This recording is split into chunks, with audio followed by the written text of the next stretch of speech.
Okay, good afternoon. This is Dennis with the Active Trend Traders. I've got 10 minutes after the hour. It's time for the After Market Monday webinar. This is going to be a really fast-paced session today, covering a couple of things. Interesting bounce on the market today. Do we want to trade it?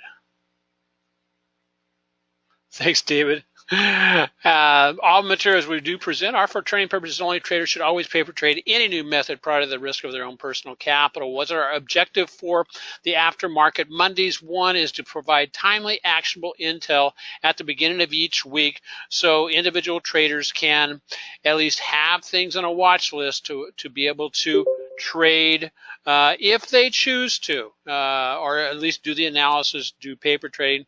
We'll do a real quick market review, stocks, ETFs, setting up for the week, and what else? Where do we want to focus? I have something really cool I want to show everybody that I sent out last night on the On the Radar video to premium members, and I want to be able to share that with a lot of with the rest of the folks also. Remember, have patience, stand back, and respect the rhythm of the market. Okay. So a couple of things, as we get started with August 14th and beyond, we have to remember that August tends to be a very volatile month. It is historically the most volatile month of the year, followed immediately by September, which is the worst performing month of the year. We'll see if those historical norms are continued through this year. But the question we have to ask ourselves as the market kind of goes into a little bit of a rebound here, or is it time, do we continue to buy the dips until we're proven wrong? Or is this a time when we should be selling into strength, looking for a better setup that might be coming along towards the first to the middle part of October? We still have season earnings and seasonality going on August, September, the expectations we have there. We talked a little bit about last week about GDX versus NDX. Probably won't talk about that this evening. Tesla, NVDA, two stocks up, significantly today. Real nice gap up bounce. Then I want to take a look at Baba, Momo, Grub, WB, and CRUS. And I may have one more I want to look at there. Just want to make sure I cover all those. Remember, there is no holy grail of trading. There is only rules and tools. So let's take a real quick look at the market. Let's see what I loaded up in the chart pattern today. And I'm gonna do it with this three grid chart, simply because I want to kind of know where we're at. As you can see, we basically, here was last Friday, S&P down below the 50-day moving average. We get a gap up over the weekend and a nice run higher. What are the positive things to take away from today's action? Well, one, it's a big green candle after a gap up, closed in the upper third of the candle, which is basically would be considered a bullish type of move. I've got a TSI tick up, which is good. I got a momentum tick up. I got the two lines of the market forecast rebounding. However, the longer term momentum is still pointing down on a daily basis. Again, nice little bounce up. But as you can see, other than the first hour and a half of the market, because this candlestick right here, this one starts at 6 o'clock in the morning, so it's actually a half hour before the market opens on the West Coast, and so that's an hour and a half worth of market time. We get our majority of our move during the first hour and a half, and then we go sideways for the rest of the market. Positive, closed above the 50-period moving average on the intraday 1-hour chart, which is corresponds with closing above the 8-day moving average on the daily chart. Now, is this just a push up above the moving average and then basically a drop after that? We're going to have to wait and see on this. This is a very volatile move, and so it's kind of hard to plan for these kind of moves. But again, if we just take what's going on here with a momentum shift, it appears like the momentum is shifting back to the upside. Where might SPX be of interest to us? Well, that would be around the midsection of that candle there. Let's flip over to a picture of SPY. The spiders themselves. Okay, SPY. We can utilize the 8 and 20-day moving average, which are about the same place, about the 246.13 level, as a line of demarcation or a trigger line to move into both either a bullish trade, moving back to the upside. If it pulls back to that and then rebounds, that would be one indication. Let's draw a little line across here on the daily chart. Let's see if we can get that straight. So it will show up on the, oops, I've got the wrong thing in there. Here we go. There we go. Let's just draw a little line across here. I had a Fibonacci in there. I was doing some Fibonacci work earlier today. There we go. And so basically, notice how almost, over half the day it actually set just slightly above that level of support, which corresponds with the 50-day period moving average.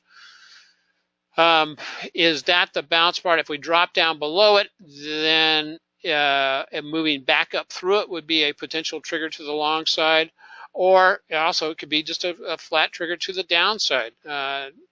According to the hourly chart, TSI looks like it's ready to roll back over and fall back down to the other side because it's up here towards the upper reversal zone around the plus 50 level. And let's just see what happens from here. Any type of bad news on the world scene, and it could roll over. Let's talk about QQQ, which is the index ETF for the NASDAQ 100. And as you can see, get a similar type move on that. I mean, we pushed on up, nice bounce off of last week, but again, there was no positive divergence except a little bit on momentum last week as it pushed down to the new low, and we get a rebound above the 50, above the 8, above the 20.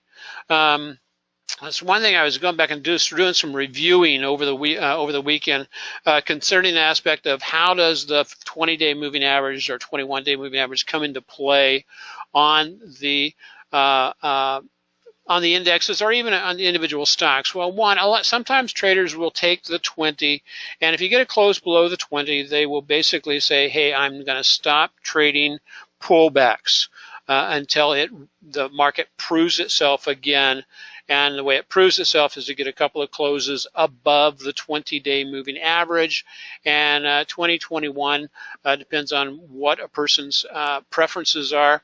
And then they'll make it they'll want it to close 2 days above, 2 trading periods above the 20, and then they'll start trading pullbacks again.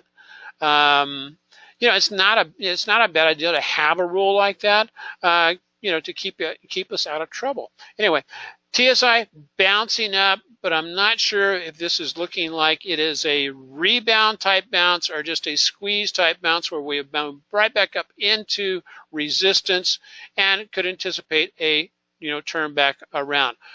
Positive on the QQQs is that we did not get a crossover of the 820. That's good. If we run back really quick to the SPY, and then I'm going to run over SPY, as you can see, it did get a slight crossover there.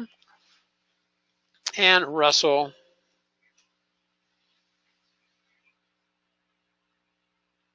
also. Russell had a crossover about a week and a half ago. So if we take a look at IWM, this is an excellent Morningstar type pattern with the Russell. IWM, let's see how it showed up on the IWM. Again, we are pushing back up into the moving averages. We had a significant close back down below the 50, below the 100, came to rest on top of the 100. And so let's see if we get a push back up into the 8 or even up into the 20. And with this particular pattern, that's where we'd anticipate a rollover and a fall. That's the thing that has not been happening in the markets for the for this over this past year. You'd get a roll up to the 20, maybe a pullback, bounce back down, just a real brief, and then acceleration to the upside. Same thing here, pull back down to the 20, but it didn't have any sticking power. This one, we'll find out if it has sticking power. The sell-off that took 2 weeks to happen in the IWM, we'll see if that has some sticking power. We'll see if it gets back up into the moving average and then shows softness, similar to what it did last on the 8-8. Was where it bounced up, did a little bit of a, not really a shooting star, but more of an inverted hammer before dropping as we tested back up into the 20. And so let's see if we get a similar type test into here. Remember, IWM tends to be strongest of the strongest of the indexes going into the end of the year. That's talking about the October time frame. So let's take a real quick look at what we've got going on.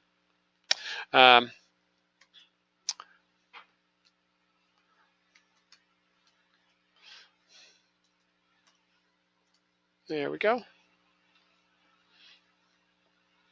Okay. Interesting pattern with Tesla. Again, here's the daily, here's the weekly, and actually this is the monthly over here. We get a really nice bounce up. We have got resistance up here at about the 370 level.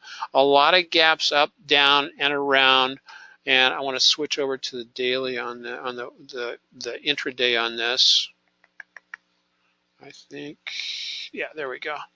As you can see, what we have today is it's a shooting star type of pattern. It's not really reversing an uptrend per se. It's just a gap up into resistance. Now, is it going to go higher than this? If we break that down below today's low, then we'd be looking at selling calls on the strategy 3 piece of the Tesla trade strategy. In that strategy, we could also buy some puts, or we could sell a bear call spread. And what one would I want to sell? Well, I'm sitting here lows at about 362.60. So you could be looking at the 360, the 362.50. Match that up with that's be a call, expires this week. Match that up with the 365 or the 367.50. Are those even available? Let's take a real quick look. If I can find it. There we go.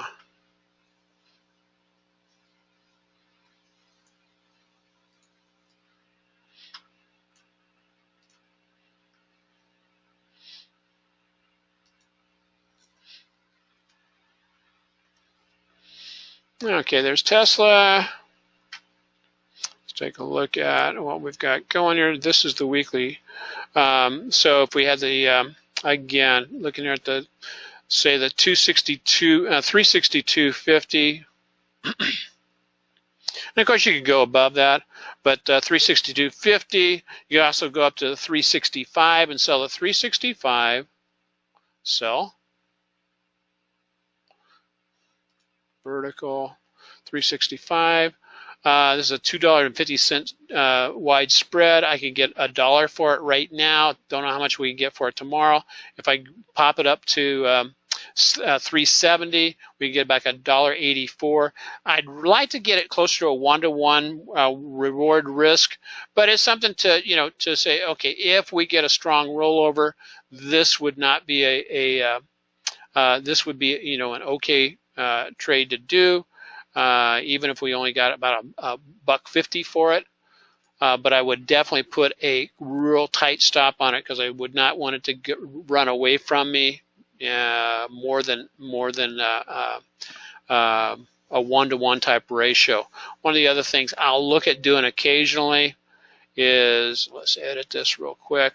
I'll go down here and I'll say, you know what, I think, you know, if we think that Tesla is going to really roll over and roll hard, well, I can go over here to the 262.50. I can go up here to the 265, and you see that's a $1.27. That's a straight 1-to-1. Well, yeah, about 1-to-1, because I should be able to get I should be able to get $2.50 for that. So it's about 1-to-1. If I confirm that, I would probably only do a 3-contract spread on it. What am I doing here? 3 contracts. So I would be risking $363 to make $387. But that's what I'd be looking at with Tesla if we get a break down from where it's at. So tomorrow morning, if it shows it's going to open up, you know, a gap down, it may get some traction to the downside. We shall see. So that's Tesla, NVDA. NVDA just we got a nice pop today on NVDA.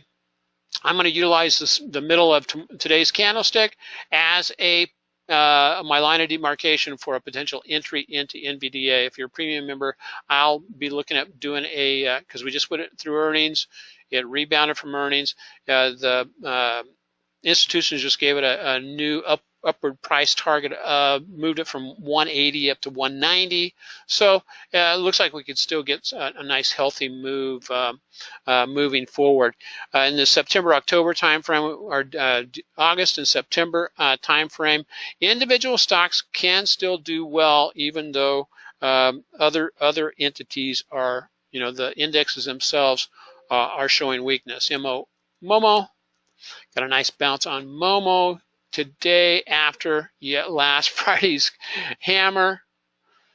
Jumps up. We've got 822 before market opens. Momo could be another one where, you know, a pullback to the midsection of today's candle, which would be the 8-day moving average, about the $44 range, with the anticipation it's going to move from 44 up to, you know, 43, which is about 5% up to 46. For that be a move on Momo. Baba, another one. Earnings coming up. I think, is it this week? Yeah, it's this week on the 17th. Showing a little bit of a pop up today. Not, you know, quite as much volume behind it, but remember, it's got a TSI tick up. Looking interesting. It's got earnings, again, 8:17 before the market opens, which means it's going to need to be closed on 8:16 prior to the close, which is Wednesday.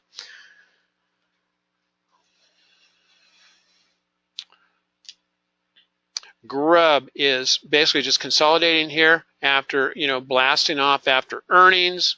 Is it going to hang here at the 8-day and then bounce higher? You know, we'll keep an eye on that. Not a lot of movement here on an intraday chart, other than we can just draw a line across there, and there is the trend line. It breaks above that. It's probably going to run back up to the highs, which would be up here about a 5% move, about the 57.29 level. CRUS. This is a, I won't call it necessarily a bottom fishing type of expedition, but it looks kind of interesting. It basically, we get a TSI tick up. We just had earnings. We had a big flush sell off over earnings. Now we've got buying volume starting to come in. Dead cat bounce or more, but even if it only runs back up here to the 59 level, that's still a nice little move from where it's at. 59, but if it basically is going to do more than that, it may move up here, then come back, and then bounce higher from there. IBD 50 type stock, good growth stock that I'm keeping an eye on. It's back at support. Let's see if it does get a continued rebound. WB, again, looking for an entry on WB. Don't have one yet. Let's see what else. CTRL.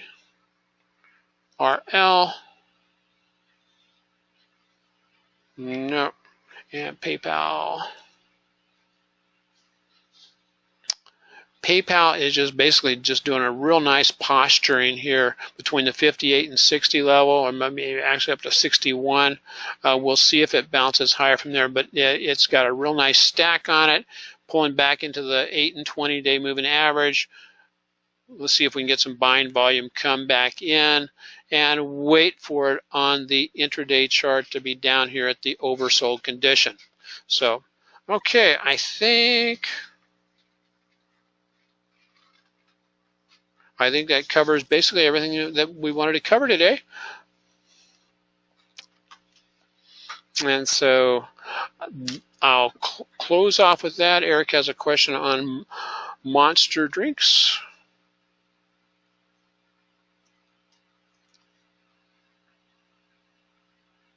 Yes. The question, Eric's question is, did Monster have a shooting star today? And so the answer to that question is yes, it did. Monster's got a couple of things going on here that is kind of interesting. First, we get a nice buy, a lot of nice buying here, but we get right up to the Keltner channel, and you can call this a shooting star. You can call this a dragon, not a dragon, but a tombstone doji. Where we could basically, this is a reversal signal. Where's it going to reverse to? Well, it could reverse all the way back down to the 820, or it could be all the way down to the 50, or all the way down to past support at about 51 to 50, 74, somewhere around there. Negative divergence, negative divergence, negative divergence on the momentum. Same thing. Yeah, a little bit of negative on the weeklies, and then the intraday looks like it wants to roll over. But remember, it is above the 50-period moving average on that week daily intraday, which is the 8-day, and it's above the 20. So, I wouldn't necessarily, go short, but be looking for be looking for a pullback, down into the because it did get a nice reactive move off of earnings. So, okay, my friends, I'll call it a day. We'll get that. We'll make that a wrap. Oh, one of the other things, just real quick, hang on. Got one other thing just to talk about briefly. If I can find it, there we go. Hey, I sent out an email last night. I was talking about evaluating, making it quicker, a little bit quicker to evaluate what's going on in the individual indexes. And I came up with this, what I call TSI 883 intraday. What this is an intraday measurement of the TSI. I want to know, when does TSI become interesting to me? Well, it's when it gets down into the negative reversal areas. And so now I can go in here and I can take now the watch list I'm sorting right now is just my weekly trade watch list. I can sort on the intraday. And as you can see, the first thing that pops up is UCO. Well, I can now go to UCO. I can go to UCO. There we go. I can go to UCO, and because it basically has moved itself up to the top of the list, and I can take a look at it and say, aha, on an intraday chart, as you can see, UCO has sold off. Now the question is, am I going to want to buy this or not? And at this particular time, I'll say no, I'm not, because it looks like the dailies have now broken back down below their 50-day moving average, and it looks like we're going to get down here and retest on oil down a little bit lower. But as you can see, if this were still in an uptrend, this would provide us a really nice potential entry based on the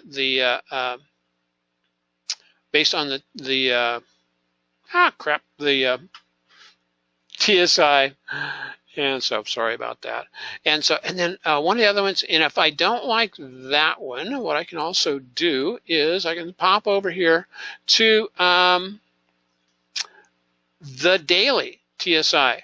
And all this is intended to do is give you a really quick preview. Let's do it the dailies, and you can see, okay, which one new? CRUS.